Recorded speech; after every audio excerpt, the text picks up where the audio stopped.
Queridos irmãos, nós vamos continuar as nossas meditações em 2 Tessalonicenses. Agora vamos para o capítulo 2.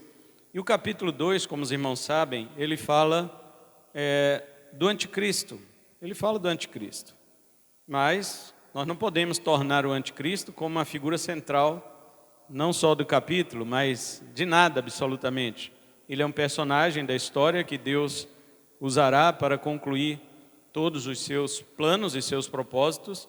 As pessoas têm muita curiosidade a respeito da pessoa do anticristo, mas o ponto central aqui ainda é Cristo, e sempre será, na Escritura. Então vamos ler.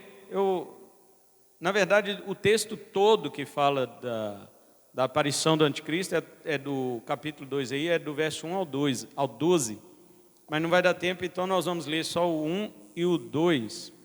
Versículos 1 e 2, assim: Ora, irmãos, rogamo-vos pela vinda de nosso Senhor Jesus Cristo e pela nossa reunião com Ele, que não vos movais facilmente do vosso entendimento, nem vos perturbeis, quer por espírito, quer por palavra, quer por epístola, como se o dia de Cristo estivesse já perto. Podeis sentar, irmãos. Glória a Deus.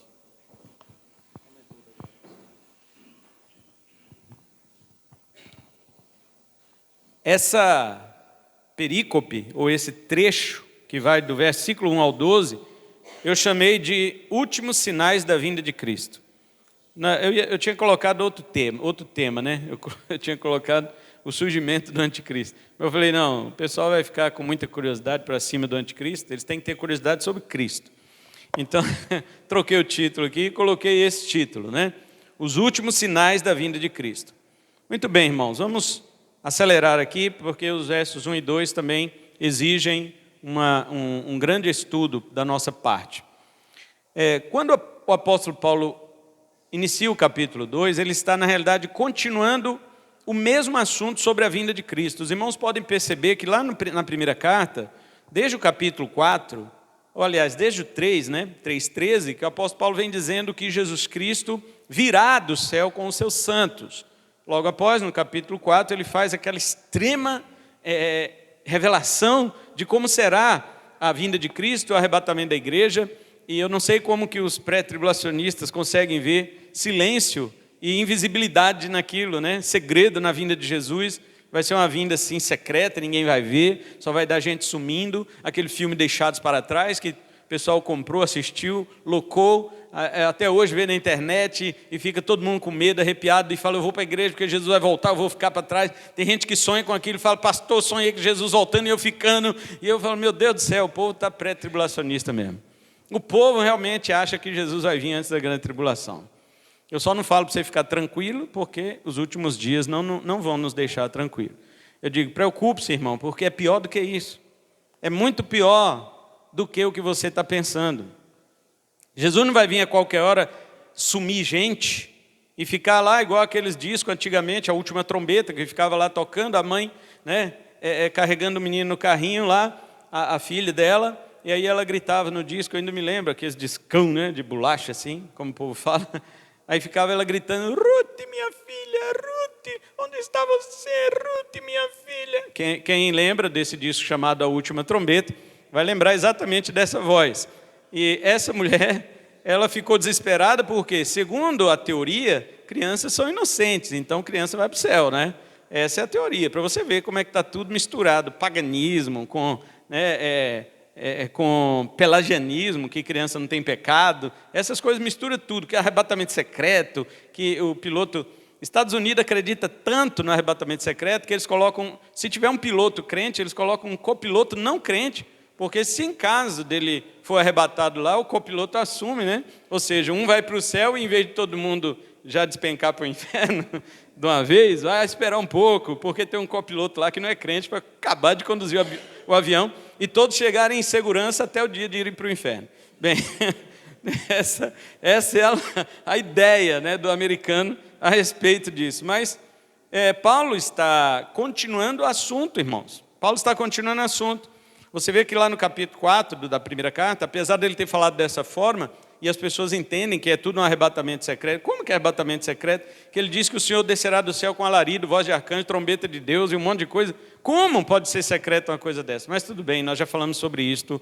Paulo continua no capítulo 5 lá da primeira carta, dizendo que nós que somos crentes devemos vigiar, acordar, viver na luz, porque quem dorme são as pessoas da noite, e noite ali, ele está fazendo uma comparação, ele está dizendo que noite é feita para dormir, na criação lá, Deus fez a noite para dormir, mas existe, na noite, existem as pessoas que dormem, na noite espiritual também existem pessoas que dormem, não estão atentas para a vinda de Jesus. Nós não somos da noite, Paulo está dizendo, não somos da noite espiritual, nós somos do dia, ou seja, os cristãos são aquelas pessoas que estão vigilantes em todo o tempo para a vinda do nosso Senhor, eles estão atentos aos sinais. E Paulo também usa outra expressão no capítulo 5 lá, dizendo que os que são da noite se embriagam, porque na época dele e tal, e até hoje, a maioria das pessoas prefere beber à noite, como chamam por aí, virar à noite, ou seja, as pessoas cometerem os seus pecados na noite, os pecados sexuais são cometidos à noite, os pecados dos vícios são cometidos à noite, os pecados dos roubos são cometidos à noite. É óbvio que, hoje em dia, com a ajuda do governo que nós temos, esses pecados são cometidos a qualquer hora, mas geralmente ele é feito à noite. Porém, o apóstolo Paulo disse lá que nós somos do dia, e quem anda de dia, agora espiritualmente falando, quem anda de dia não anda em embriaguez, quem anda de dia não anda em pecado, e isso falando espiritualmente. Você é crente, amém? Amém. Glória a Deus, estão despertos aí. Crentes não andam em pecado, pode ser que ele peque, mas andar em pecado é diferente. Andar em pecado é uma conduta de vida, e o crente não tem essa conduta de vida. Então, dessa forma, Paulo está dizendo, vocês são do dia. Quem é do dia não anda em pecado, porque os pecados estão associados à noite, espiritualmente também. Pecados estão associados a pessoas que vivem nas trevas. Você é um crente, você não vive nas trevas, você anda na luz. Então, quando agora Paulo vai escrever a segunda carta, ele recebe primeiramente as informações de Timóteo. Eu já disse isso para os irmãos. Timóteo esteve lá em Tessalônica, uma vez que Paulo não podia voltar lá. Ele disse que Satanás impediu ele de voltar, não é? Então, ele envia Timóteo, Timóteo traz o relato para o apóstolo Paulo, e obviamente quando Timóteo trouxe esse relato de que a igreja estava bem, eu já preguei isso aqui, olha Paulo, apesar de ser 3 semanas, uma igreja boa, os irmãos cheios de fé, de amor, de esperança, e o apóstolo Paulo escreve aquelas cartas ali elogiando a igreja, ainda não tinha acontecido essa confusão. A confusão sobre a vinda de Cristo aconteceu depois que Timóteo deu o recado para o apóstolo Paulo, porque senão Paulo teria corrigido este erro na primeira carta. Porque quando Paulo escreveu a primeira carta, Timóteo já tinha trazido as informações da igreja para ele. Então o erro era referente à parousia, que é a segunda vinda do Senhor. Qual que era o erro? Dizia que a volta de Cristo já tinha chegado, ou se não chegou, estava muito iminente. Lembre-se dessa palavra, eu vou repeti-la muito. Iminente. Iminente significa a qualquer hora, pode acontecer isso daí. Então, Paulo chama isso de engano. Ele diz, ninguém vos engane. Não é assim, o dia de Cristo não chegou. E nem está iminente. Tanto que não estava iminente mesmo, que desde que Paulo escreveu essa carta até hoje, deve ter uns 2000 anos, Jesus não voltou. Então não tinha nada de iminente. O dia de Cristo não havia chegado, porém esse engano, dizendo que tinha sim chegado, estava rodando dentro da igreja de Tessalônica. Alguns comentaristas pensam que o erro surgiu por causa dos ensinos escatológicos de Paulo na primeira carta. E os crentes fizeram confusão sobre essa doutrina. Mas na verdade o erro veio dos falsos profetas, veja bem, 3 classes de pessoas que colocaram este erro dentro da igreja. Falsos profetas, falsos pastores e falsos apóstolos. Eles podem, depois eu vou falar sobre esses 3. Eles podem sim ter se aproveitado do ensino de Paulo na primeira carta, mas usaram isso, como disse o apóstolo Pedro, na segunda carta de Pedro, capítulo 3, verso 16, que as pessoas incultas, indoutas, as pessoas inexperientes, usam as coisas difíceis que o apóstolo Paulo escreveu, para corromper a fé das pessoas e levá-las para a destruição. Está vendo? Como que as pessoas, mesmo usando a Bíblia, podem pregar heresias? Mesmo usando a Bíblia, mesmo usando as cartas de Paulo, elas podem pregar heresia e levar pessoas para a destruição.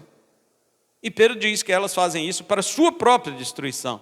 Então esses pregadores falsos, eles não têm salvação. Não sou eu quem digo isso, eu não determino nada absolutamente, mas a Bíblia determina. E eu fico do lado da Bíblia. Se a Bíblia diz que eles não serão salvos, eu só posso repetir o que está na Bíblia. Eu não posso dizer, não, ele pode ser salvo, não, talvez ele seja salvo, não sei. Tá. Não, a Bíblia diz, não são. Eu fico com a palavra de Deus e a Bíblia é a palavra de Deus. Falsos profetas não entrarão no reino dos céus. Isso é claro na Escritura. Portanto, falsos profetas, como foi cantado aqui agora pelo nosso querido irmão Marcos Feitosa, o nosso ministro de louvor, últimos dias são tempos difíceis. Dias de falsos mestres, falsos profetas, falsos cristos, falsos pastores, falsos apóstolos, falsos adoradores, servos inúteis, maus, virgens loucas. São esses dias que nós estamos vivendo. Os dias em que as pessoas acreditam no engano, mas não acreditam na verdade. E quando a verdade chega a seus ouvidos, elas ficam injuriadas. Como se a verdade fosse um instrumento de maldade. Veja só.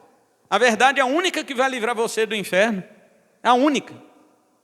E a pessoa recebe isso com ofensa no seu coração.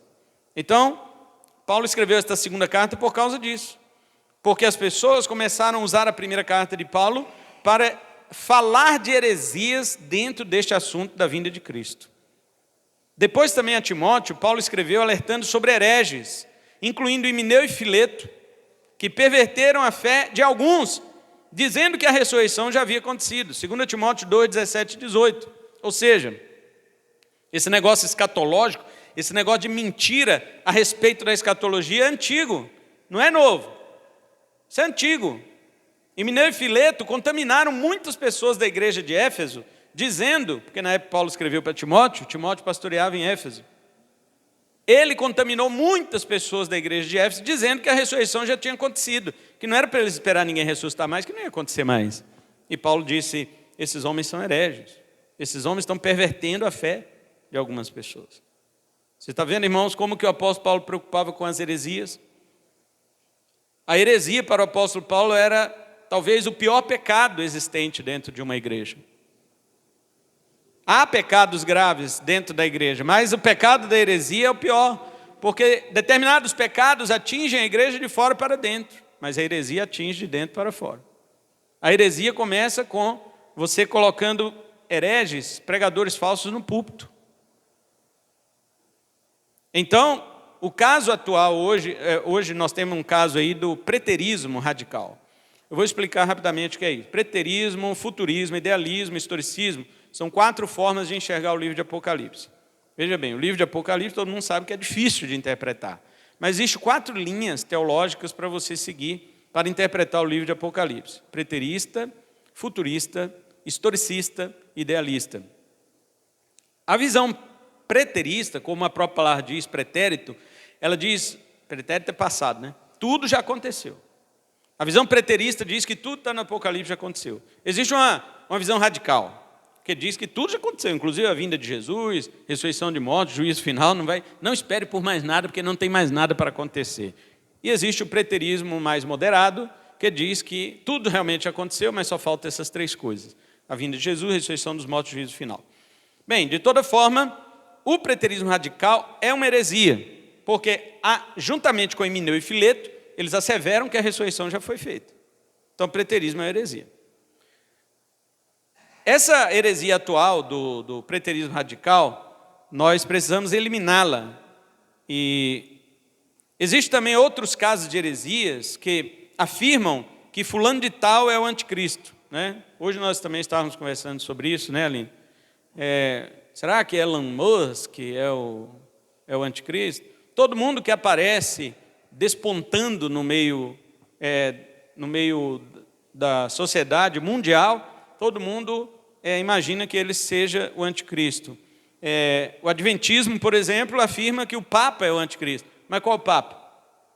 Porque desde que o adventismo surgiu, em 1843, né, que foi a data do adventismo, desde que o adventismo surgiu no século XIX, quantos papas já existiram? E eles estão lá de lá até hoje afirmando que o Papa é o anticristo. Mas qual?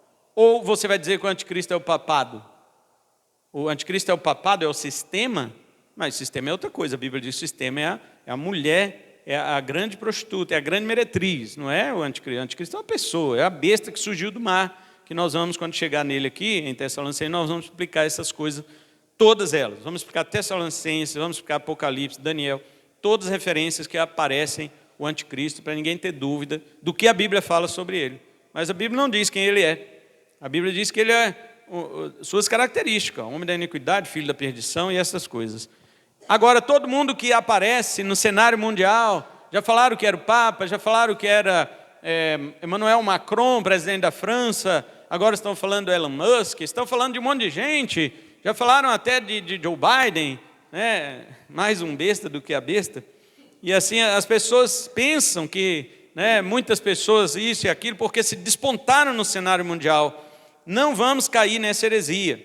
Algumas igrejas pentecostais sempre apontam esta figura política internacionalmente influente como sendo o anticristo. Essas coisas são especulação e conspiração. Na correção de Paulo, ele mostra algumas realidades que devem acontecer antes da parousia. E é sobre isso que vamos desenvolver este sermão. A volta de Cristo não será iminente. Lembra que eu falei iminente a qualquer hora? Não, a volta de Cristo não será a qualquer hora. E ela não será invisível. Não será antes da revelação do anticristo e da apostasia final. Estes sinais anteciparão a vinda do Senhor. E mesmo acontecendo os sinais, as pessoas não se despertarão para a realidade que virá. Não pense você que, porque o anticristo vai chegar, as pessoas vão se alertar e dizer: nossa, o anticristo chegou, realmente a Bíblia tem razão, vou me entregar a Jesus. Não vão. Elas vão ver o anticristo, vão saber que é o anticristo e vão ficar do lado dele, totalmente frontais, contrárias à Bíblia. Nós somos muito ingênuos quando pensamos que as pessoas, por verem os sinais da vinda de Cristo, elas vão se arrepender. A Bíblia diz que não. Esses sinais, a Bíblia diz que pode bater na testa do ímpio. Ele recebe uma pedrada na testa de Deus, mas ele blasfema de Deus. Ele nunca vai admitir que aquilo é um sinal e de que realmente Jesus vai voltar. O anticristo pode abraçá-lo e dizer claramente: eu sou o anticristo, servo de Satanás, vim aqui como um sinal da vinda de Jesus. E o cara vai abraçar ele e vai dizer: seja bem-vindo. Mas não vai querer Jesus. Quando eu era criança, eu pensava que quando o anticristo chegasse, as pessoas iam... primeiro, criança, assim, né? Eu achava que a igreja já tinha sido arrebatada. Foi assim que eu aprendi, né? Aprendi errado. Então eu achava assim. Mas eu pensava que as pessoas que vissem o anticristo iam dizer: o anticristo, meu Deus, e agora? Cadê Jesus? Jesus já voltou, já levou a igreja. Aquela bagunça, aquele pensamento. Ainda futuramente, depois que eu abandonei essa ideia, graças a Deus, eu, mesmo sabendo que o anticristo virá primeiro do que Cristo, então eu ainda era ingênuo e meio positivista com relação às pessoas. Pensava assim: essas pessoas vão saber que é o anticristo e elas vão correr para Jesus. Inclusive alguns crentes depois, né, que já sendo pastor, as pessoas me perguntavam assim: pastor, e se o anticristo, quando ele aparecer e a gente descobrir, e se a gente não descobrir? E se a gente não souber que ele é o anticristo? É claro que nós vamos saber, né, irmãos? É por causa dessa dúvida que a gente fica suspeitando de alguns aí. Mas quando ele vier, todos vão saber que ele é o anticristo. Mas a questão não é saber, a questão é se você vai segui-lo. Porque eu estava dizendo o seguinte: o anticristo ele não vai precisar preparar caminho nenhum. Todo caminho estará preparado para ele. Ele só sentará no trono. Ele só se declarará governante mundial e pronto. As pessoas vão segui-lo. Por quê? As pessoas vão falar: não, se alguém se declarar governante mundial, misericórdia, eu vou correr para a igreja. Não, eles vão aplaudir esse homem. Eles vão dizer: eu quero seguir este homem. O que esse governante mundial vai fazer? Vai acabar com a fome, vai acabar com as guerras. Esse homem vai resolver o problema da humanidade. Essas pessoas vão correr após ele. Não tem como. E muitos crentes também, que se dizem na realidade. Então vamos para o primeiro ponto, que é o ponto que nós iremos pregar. Isso aqui foi a introdução. O primeiro ponto eu coloquei no verso 1 e 2, que o dia do Senhor não será iminente. Já decorou a palavra. Iminente é a qualquer hora. Não. Os pré-tribulacionistas ensinam que a vinda de Jesus pode se dar a qualquer momento. Eles chamam isso de arrebatamento secreto. Segundo o ensino deles, Jesus virá em duas fases. E na primeira fase ninguém verá. Apenas que os crentes preparados desaparecerão e os demais, inclusive crentes despreparados, serão deixados para trás. É essa a doutrina pré-tribulacionista. Os nossos versículos iniciais negam isso peremptoriamente. Veja o que Paulo diz no grego: Imploramos, porém, a vós, irmãos, pela parousia do Senhor nosso Jesus Cristo e nossa reunião sobre ele, para que não rapidamente vos balanceis a partir da mente, nem vos agiteis, nem por meio de espírito, nem por meio de palavra, e nem por meio de epístola, como se por meio de nós, como que tivesse chegado o dia do Senhor. Vamos ver o que Paulo está dizendo? Primeiro, Paulo faz um apelo, na verdade um apelo sentimental e amigável, quando ele usa a palavra imploramos. Não é aquele apelo ao tribunal que ele também costuma fazer, rogamos, mas colocando a pessoa debaixo de um juramento. Não, ele não está falando isso. Todavia, ele associa o pedido dele à parousia. Olha o que diz: ora, irmãos, rogamos pela vinda de nosso Senhor Jesus Cristo. Está vendo? Mesmo que seja um pedido suave, no grego tem essa diferença, né? Na nossa Bíblia, toda vez que aparece rogamos, a gente acha que é a mesma palavra no grego, mas não é. Tem hora que esse rogamos significa um chamado de juramento, igual conjuro-te, diante de um tribunal. E tem hora que rogamos significa, eu peço encarecidamente, irmãos. É isso que Paulo está fazendo aqui agora. Apesar dele pedir encarecidamente aos irmãos, ele ajunta esse pedido com a vinda de nosso Senhor Jesus Cristo. Ele coloca como se fosse um juramento, mas ele quer fazer isso de uma maneira suave.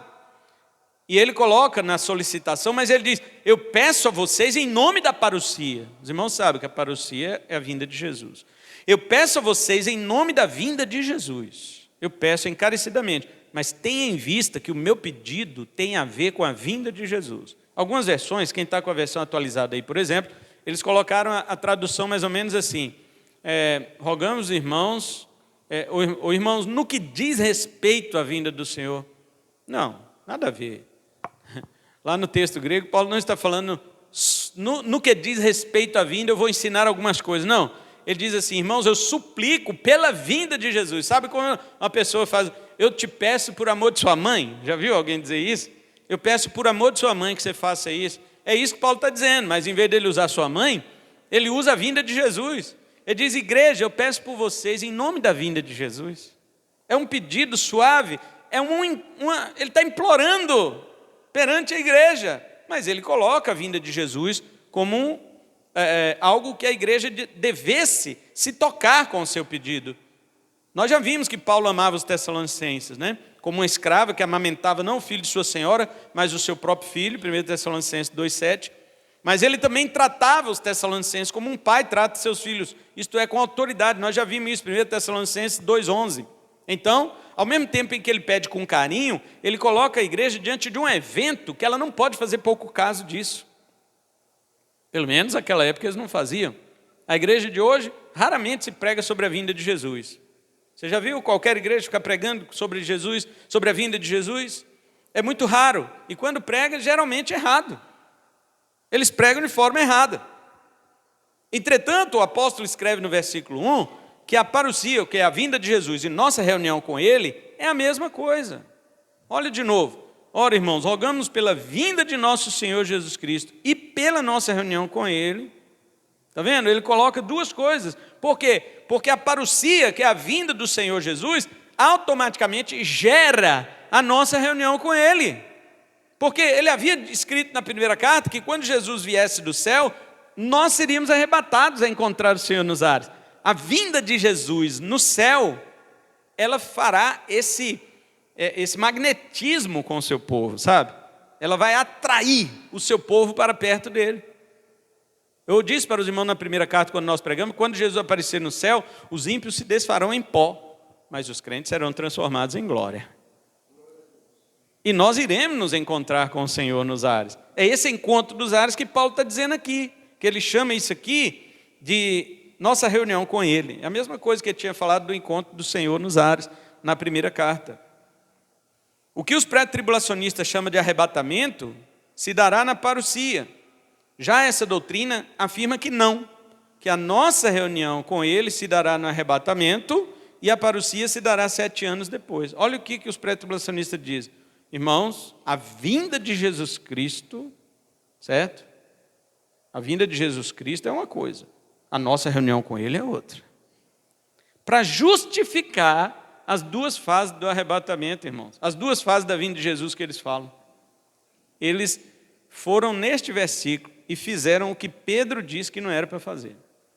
Pegar a carta de Paulo e distorcer.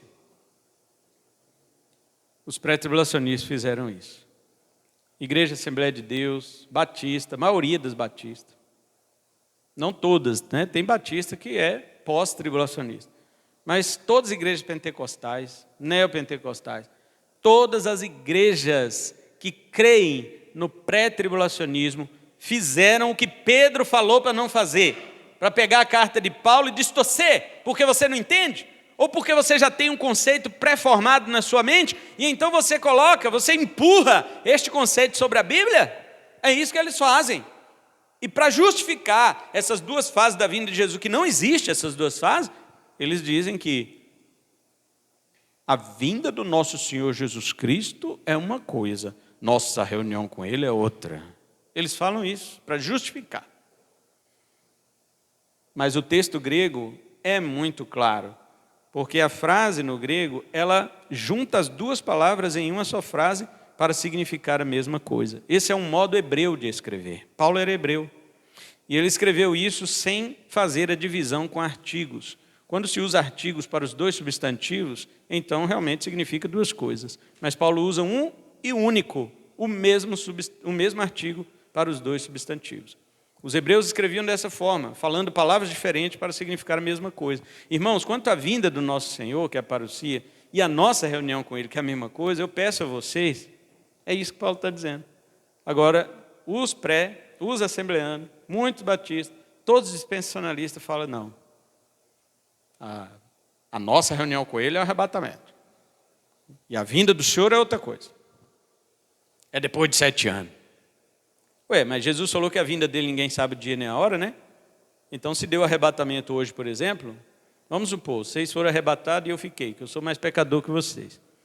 Segundo ele, os pecadorzinhos não vai. Pelo menos na primeira leva, né? Tem que esperar o segundo carro passar. Então, vocês foram para o céu, eu fiquei. Mas como eu não sou burro, eu sou pecador, mas não sou burro, então eu olho aqui e falo, daqui 7 anos Jesus volta. Então eu sei o dia, a hora. Já está errado. Porque a Bíblia fala que ninguém sabe o dia nem a hora. E segundo essa teoria do arrebatamento secreto, 7 anos depois Jesus volta. Porém, Paulo não estava falando isso, usando duas palavras para significar a mesma coisa. Enquanto eles associam a parousia ao dia do Senhor, do verso 2, eles dizem que de fato o dia do Senhor não chegou, mas o arrebatamento, que é a nossa reunião com Ele, pode se dar a qualquer momento. Porém, o apóstolo está condenando justamente isso. Quando Paulo diz no verso 2, supondo ter chegado o dia do Senhor, o verbo significa isso mesmo, iminência. Paulo está dizendo, chegado ali, supondo ter chegado, ou que já chegou o dia do Senhor, lá no grego significa iminência. Paulo está condenando a iminência. Paulo está dizendo que o dia do Senhor não vem a qualquer hora. Porém, ele está dizendo que não será dessa forma. Paulo condena primeiro o preterismo, como nós vimos, que diz que o dia do Senhor já chegou, e também condena o pré-tribulacionismo, que diz que a nossa reunião com Ele será iminente. Esse texto condena logo duas falsas doutrinas, preterismo e pré-tribulacionismo. E o que é que Paulo implorava para os cristãos? Para que eles não se balançassem. Eu traduzi assim. Aqui nessa versão que estou usando, diz, não vos movais. Usou o verbo mover. Na versão de vocês deve estar, não vos demovais, né? Demover, que é a mesma coisa. Eu usei, então, como se tem tantas palavras para traduzir, eu preferia essa, balançar. Por quê? A palavra saleu, no grego, ela significa agitar, sacudir, derrubar, perturbar a mente. Por exemplo, Jesus fala de uma cana agitada pelo vento, usando este verbo lá em Lucas 7, 24. Mas também Lucas usa este mesmo verbo para falar que os alicerces da prisão de Paulo e Silas foram abalados. Atos 16, 26. Então, mesmo o vento que agita a cana em Lucas, que é João Batista, né, que Jesus estava falando dele, e também as prisões que foram sacudidas pelo terremoto, é o mesmo verbo, saleu, que Paulo está usando aqui. Irmãos, não saleu. Paulo está dizendo, irmãos, não se balancem. Irmãos, não se agitem. Irmãos, não se estremeçam. É isso que Paulo está dizendo. Paulo não queria que os crentes se balançassem. E ele ainda usa o advérbio rapidamente. Não se balancem tão rapidamente. Este é o efeito da heresia. As pessoas ficam tão abaladas com a heresia, mas não ficam abaladas com a sã doutrina. Eu vejo pessoas, quando ouvem uma heresia, elas ficam apavoradas. Mas quando elas ouvem a verdade, elas falam, isso aí, chega na porta ali para fora, já esquece. Mas a heresia perturba o indivíduo o resto da vida. A heresia perturba o sujeito o resto da vida. Tem gente que foi ensinado por heresias, que eles se desviam da igreja e não voltam mais. Porque as heresias transtornaram a mente do sujeito. Aí quando você chama o cara e fala, vem aqui, deixa eu te explicar a verdade, pelo menos para te libertar dessa heresia, ele não aceita. A verdade não tem aquele impacto que a heresia teve na vida dele. Por isso que Paulo, preocupado, ele diz, irmão, não se balancem rapidamente, porque as heresias têm esse poder, os falsos ensinos têm esse poder. Encontrei um desviado da congregação cristã no Brasil, e eu pregando para ele, ele falou, não tem solução para mim mais, a igreja me excluiu. E eu disse, mas e daí? A igreja agora tem poder acima de Jesus? A igreja agora tem o poder, como supõe a igreja católica romana, que ela tem o poder de excluir, o poder de colocar de volta? A igreja não tem esse poder, a não ser que ela faça isso de modo que Jesus esteja presente apoiando. Como ele falou, onde estiver 2 ou 3, estou ali no meio deles. Agora, de que forma a igreja tirou você? Porque Jesus, quando Jesus terminou de... Deixa eu abrir esse parênteses só para explicar isso para vocês. Depois que Jesus falou essas palavras, onde tiver 2 ou 3 reunidos meu nome ali, estou, ele não está falando de culto, né? Eu já expliquei isso para você, está falando de disciplina eclesiástica. Onde tiver 2 ou 3 ali, repreendendo uma pessoa e tirar essa pessoa da comunhão, porque essa pessoa realmente está pecando constantemente contra mim e contra a minha igreja, eu estou ali presente para apoiar essa disciplina. É isso que Jesus está dizendo. Ele está falando de culto. 2, 3 pessoas, vamos fazer um culto que Jesus está presente. Não é disso, não. Ele está falando de disciplina eclesiástica. Esse é o contexto. Mas no mesmo contexto da disciplina eclesiástica, Pedro vira para Jesus e fala, Senhor, até quanto devo perdoar meu irmão? Até 7 vezes? Jesus falou, não, até 70 vezes 7. Sabe por quê? Jesus estava falando que, por mais que você discipline um cristão, quando ele vier a você com arrependimento, perdoa. E aquela pessoa desviada da congregação cristã que eu estava conversando, estava arrependido. Mas a igreja não perdoou. E disse que tinha autoridade para tirá-lo do rol de salvos. Como assim? Primeiro que ninguém pode excluir um salvo. Quem é salvo é salvo. E quem salva é Deus, não é a igreja. Agora, se a pessoa demonstra frutos de que não é salvo, a igreja tem que aplicar a disciplina. Óbvio. Até aí tudo bem. Mas se a pessoa voltou arrependida, deu sinais de arrependimento, a igreja tem que perdoar. Mas não perdoou. O cara estava no mundo. E ele estava abalado, não tem salvação para mim, eu vou para o inferno. E eu falando para ele, peraí rapaz, deixa eu te mostrar na Bíblia. Não, nada, a verdade não entrava no cara, mas a heresia entrou. Por quê? Era com isso que Paulo estava preocupado. Converse com o assembleano para você ver se ele tira isso aqui da cabeça dele. Não, a vinda de Jesus é qualquer hora mesmo, você tem que estar preparado, porque senão Jesus pode voltar, arrebatar a igreja e você ficar para trás. E você fala, meu irmão, não é assim, vai ter alguns sinais. Ele não tira da cabeça. A verdade não entra, mas a heresia entra. Ela tem um poder destruidor. Pedro chama isso na 2ª carta, capítulo 2, que tem poder destruidor, a heresia. É impressionante isso, irmãos. Então Paulo não queria que ninguém se balançasse tão rapidamente. E ele diz o seguinte, esse abalo é na mente, é a partir da mente. Foi assim que eu traduzi. O ensino da Escritura deve invadir a nossa mente a tal ponto que nenhum pensamento humanista tome qualquer espaço. Eu já disse para os irmãos aqui, pegue teu pensamento, querido, arranque da tua cabeça, joga dentro do saco de lixo, cospe nele e joga fora.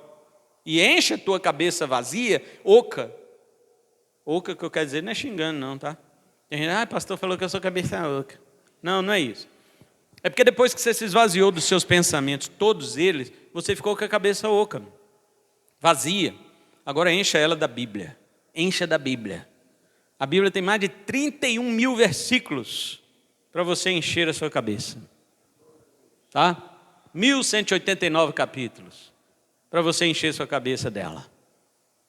E depois que você tiver a cabeça cheia de Bíblia, você não vai precisar mais de nenhum pensamento seu particular. Nenhum pensamento desse mundo. Nada desse mundo. nem ciência, nem filosofia, nem nada. Nada. Você vai precisar só da Bíblia. É isso que Paulo chama em 2 Coríntios, capítulo 10, versos 4 e 5, de levar cativo todo pensamento à obediência de Cristo e destruir os sofismas que se levantam contra o conhecimento de Deus. Desde quando as coisas que você aprendeu neste mundo te levaram para Deus? Elas te afastam de Deus, mas a palavra de Deus te leva para Deus e ainda destrói esses castelos que eles levantam contra o conhecimento de Deus. E destrói com maestria, destrói com elegância, destrói com raciocínio e prova para este mundo que todos eles são contraditórios e só a Bíblia tem uma cosmovisão perfeita sobre o conhecimento e a aquisição dele. Porque conhecimento não se vem por empirismo, conhecimento não vem por experiência, conhecimento vem por revelação. Suponha que você está assistindo um jogo de futebol americano. Se você não entende nada, você está ali vendo. O sentido da visão está vendo, mas você não entende nada. Você não entende nada. Aí quando o cara grita lá, touchdown, aí você não sabe o que é. Porque você não entende.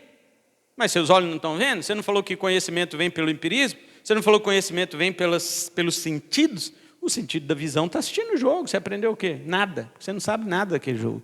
Agora, o conhecimento vem por revelação. Se chega alguém que conhece o jogo, senta do seu lado e fala, ó, aquele passe ali, cara, Deus chama isso, o touchdown que você ouviu é o gol, é o ponto que ele fez, não sei o quê, os homens pulando em cima do outro, a bola tem que estar no ar e tal. Quando alguém te revela, aí você entende. Conhecimento não vem por empirismo, ele vem por revelação. Isso é para você que só diz, eu acredito vendo. Não adianta, você pode ver um monte de coisa que você pode estar acreditando em coisa errada, diferente daquilo que você está vendo. E tem muitos exemplos sobre isso, mas o nosso assunto não é provar que o ímpio é tolo, né? Isso aí nós já sabemos. Mas agora é falar sobre muitos cristãos que tomam isto para dentro de si. E Paulo diz, não se balancem. Não se balancem, e mesmo não se balancem rápido, e a partir da sua mente. As falsas doutrinas, a ciência, as vãs filosofias, sociologia, psicologia, qualquer sistema de pensamento que existe, nossa mente deve estar saturada da palavra de Deus, a ponto de rejeitar qualquer coisa contrária a ela. Uma irmã me perguntou hoje assim, pastor, como que pode se resolver o problema de uma pessoa que tem o transtorno tal? Eu falei, Bíblia. Bíblia. E o transtorno não sei o que, Bíblia. Bíblia. O cristão, quando ele pega os pensamentos dele e joga no saco do lixo, cospe na cara dos seus próprios pensamentos e joga fora e enche a cabeça oca de Bíblia, ele resolve essas coisas. Porque a palavra de Deus é que transforma o homem de velha em nova criatura. Só ela transforma. E se alguém suspeita ainda disso, ele não conheceu a palavra de Deus. Paulo, aliás, falou, somos coluna e baluarte da verdade de Cristo, e somos por isso inabaláveis. Crentes que andam por todo vento de doutrina, Efésios 4,14, são meninos inconstantes, e seu fim é a destruição. Ele também diz para que não se agitem. Então Paulo está usando aqui duas palavras, primeiro, não se balance, e depois, não se agitem. A palavra troel, do grego, vem de trous, quer dizer barulho, tumulto, e significa perturbado, agitado, alarmado, instável, jogado em confusão, querendo chorar alto porque está apavorado, assustado, tumultuado emocionalmente. Veja o poder de uma heresia. Em certas ocasiões, como passagem de milênio, por exemplo, né? Há registros na história da passagem do ano 999 para o ano 1000, e também há registros de 1999 para o ano 2000, que muitas pessoas suicidaram. Elas foram ensinadas errado. Havia uma falsa profecia de um falso profeta chamado Nostradamus, que dizia, 1000 chegará, de 2000 não passará. E muita gente até esses dias achava que tinha isso na Bíblia. Pastor, em que versículo está? 1000 passará, 2000 não chegará. Falei, Heresiastes. Essas pessoas tiveram líderes hereges e lhes deram ouvidos. Isso levou inúmeras pessoas ao suicídio e males como abandono da fé, apostasia. Sobre isso nós vamos falar. Quantas pessoas não foram perturbadas, irmãos, por falsos ensinos? Muitas delas se tornaram escravas, suas mentes nunca mais se libertaram daquela lavagem cerebral, exceto pela misericórdia do Senhor.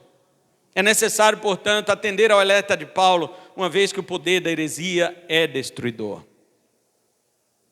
Mas de que forma essas coisas abalavam os ouvintes? Paulo diz que era por 3 meios. Agora vamos falar dos 3 meios, preste atenção. Os 3 meios que estas coisas invadiram a igreja. Por meio de espírito, por meio de palavra e por meio de epístola. Está aí no versículo 2. Primeiro, existem várias formas da heresia entrar na igreja. Mas os 3 principais meios que a heresia entra na igreja é por meio desses 3 descritos que Paulo fez aqui agora. Uma igreja se contamina por 3 maneiras: por espírito, por palavra ou por epístola. Vejamos. Por meio de espírito, Paulo quer dizer dons extraordinários, como profecias e revelações, ou línguas e interpretações. Aprendemos da primeira carta de Paulo, capítulo 5, que Paulo não era contra o uso dos dons. Ele diz: não apagueis o espírito. A igreja não deve desprezar as profecias, estava escrito lá. E vimos que isso não é pregação. Profecia é uma coisa, pregação é outra. Agora, fica também clara uma diferença. Por meio de espírito, trata-se de uma das maneiras de transmitir uma mensagem para a igreja: revelação ou profecia carismática. Por meio do espírito, Paulo estava dizendo o seguinte: irmão, não se deixe iludir por meio de espírito. Você viu no verso 2. O que significa isso? Falsos profetas. Pessoas que diziam assim diz o Senhor: eis que eu voltarei antes da grande tribulação. Eis que eu voltarei a qualquer momento. Fique preparado, minha serva, meu servo, porque eu voltarei. Falso profeta. Paulo está dizendo: irmãos, não se deixe levar, não se perturbe, né? Quer por espírito. Espírito é isso. É pessoa se passando por profetas de Deus, recebendo dons revelacionais e até interpretando línguas estranhas. Pessoas falando língua estranha, o outro interpreta dizendo: eis que voltarei a qualquer momento. Falso profeta. Falso espírito. É isso que Paulo está dizendo. Agora, por meio de palavra, Paulo fala de pregação. Aqui já são os falsos pastores.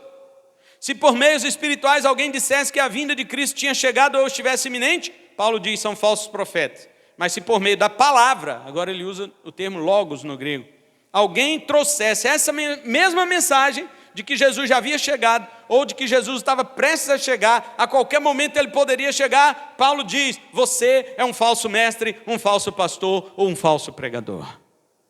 Foi isso que aconteceu em 1843, quando aquele pastor batista, chamado,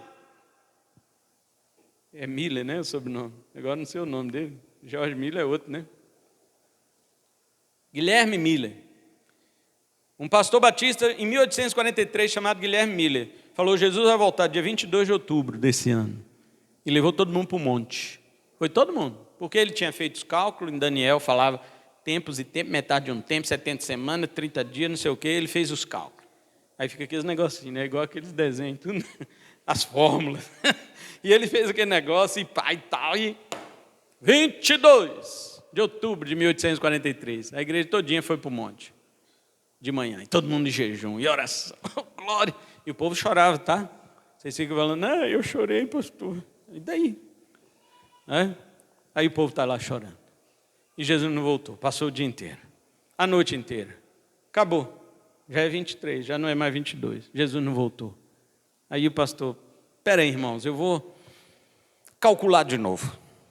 E calculou e descobriu que tinha errado por um ano. 22 de outubro de 1844, agora Jesus volta. Aí no outro ano todo mundo, né, deu aquele voto de confiança, subiu no monte lá, esperou de novo, esperou, e nada, Jesus não voltou. Todo mundo em jejum de novo, chorando, tal, falando em língua, profecia, isso e aquilo, nada de Jesus voltar. Guilherme Miller desceu do monte, decepcionado.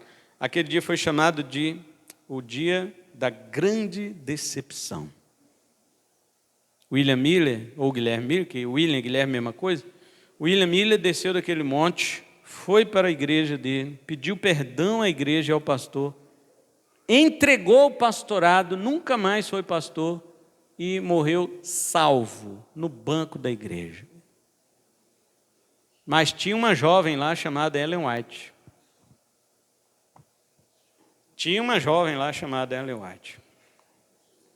Aí você já conhece o problema. Não, Guilherme Mille não errou, não. Jesus voltou, mas ninguém viu. Jesus voltou e ninguém viu. E sabe o que ele foi fazer? Ele entrou no santuário celestial. Aí quem vai contestar? Ninguém viu mesmo? O santuário celestial está lá no alto. Você vai dizer, não entrou. Entrou, você viu? Não. Então, como é que você está dizendo que não entrou? Falso mestre, falso espírito. Por meio de espírito, por meio de palavra. Graças a Deus que Guilherme Mille se arrependeu. Mas o estrago ficou. Lembra do que eu falei do poder destruidor da heresia? O adventismo está aí até hoje. E terceiro e último, para nós encerrarmos aqui, Paulo diz que também nem por epístola. O que é isso? Falso apóstolo. Porque quem escrevia naquela época eram os apóstolos. Os pastores eram autorizados a pregar, não a escrever. Os pastores eram autorizados a falar as palavras que os apóstolos escreviam. Então, aqui está a carta de quem? De Paulo. Paulo era um apóstolo, ele tem autoridade. Ele escreveu, nós pregamos sobre o que ele escreveu. Nós não temos autoridade para escrever. Pode-se escrever livros? À vontade, pode-se escrever livros. Mas nenhum livro escrito pode ter a mesma autoridade da Bíblia. E é uma das heresias da igreja adventista que diz que os escritos de Ellen White estão realmente comparados aos das Escrituras. Está vendo? Onde que uma heresia vai? Podemos escrever, mas nossos livros podem ter erros, mas a palavra de Deus não tem. Agora Paulo diz, cuidado, porque tem gente escrevendo em nosso nome. Tem gente escrevendo em nosso nome. A Igreja Católica Romana não faz a mesma coisa? O Papa ex cátedra, quando fala da cadeira papal, substituindo Pedro, ele não erra. A sua bula, as encíclicas papais, a tradição e a doutrina da Igreja Romana é infalível como a palavra de Deus. Paulo diz, falso apóstolo. Então, queridos, a mensagem, ela geralmente vem por meio de profecia, pregação ou um livro. É ou não é? Mesmo na internet você encontra essa forma. Alguém pregando falsamente em vídeo ou áudio, uma escrita falsa acerca de um assunto religioso, ou alguém profetizando em lives. Hoje em dia está esse negócio de profetizar em live. O cara abre a página dele do Facebook e começa a profetizar, Deus está me revelando aí você que está me assistindo. Aí o cara, todo mundo está assistindo. Aí o cara, é comigo. Quantas centenas não dizem isso, é comigo? Eles estão assistindo. Deus está falando com você, e o cara olha para a câmera assim. Aí quando olha para a câmera, olha para você, né? Aí você dá um like agora, né? Hoje a pessoa mendiga um like. No século XVI, a Igreja Católica pedia as ofertas, né? Para construir a Basílica de São Pedro, porque assim que uma moeda no fundo do gasofilácio tilintar, uma alma do purgatório sairá. Era assim que John Tetzel, né? Proclamava as indulgências da Igreja Católica, e Lutero se revoltou contra isso, mas isso é outra história. O que eu quero dizer para você é o seguinte, que as heresias são inumeráveis, mas Paulo está especificando aqui a heresia da vinda de Jesus, ou ela aconteceu ou está próxima. Ele condena essas duas coisas, preterismo e pré-tribulacionismo. A vinda do Senhor nem aconteceu, nem está iminente, ou seja, sem sinais anteriores, como pregam os pré-tribulacionistas. E eu vou dizer para vocês e encerrar com esta frase, os pré-tribulacionistas caíram nos 3 erros que Paulo pediu para alertar aqui. Primeiro, por espírito. As profecias de uma jovem de 15 anos chamada Margaret Macdon. Essa jovem, Margaret Macdon, profetizou em uma das reuniões dos avivamentos que começaram na rua Azusa, nos Estados Unidos, e partiram para a Europa, até chegar mesmo nos países do Reino Unido. E ela estava ali naquela reunião de oração e profetizou. E muitas das profecias dela diziam que Jesus não ia deixar seu povo sofrer na grande tribulação. Falsa profecia. Paulo diz, Não se perturbe por espírito. Margaret MacDonald, ela profetizou que Jesus não ia deixar a sua igreja passar pela grande tribulação, e homens que estavam ali próximo dela, como John Walvoord, pregaram sobre isto por palavra.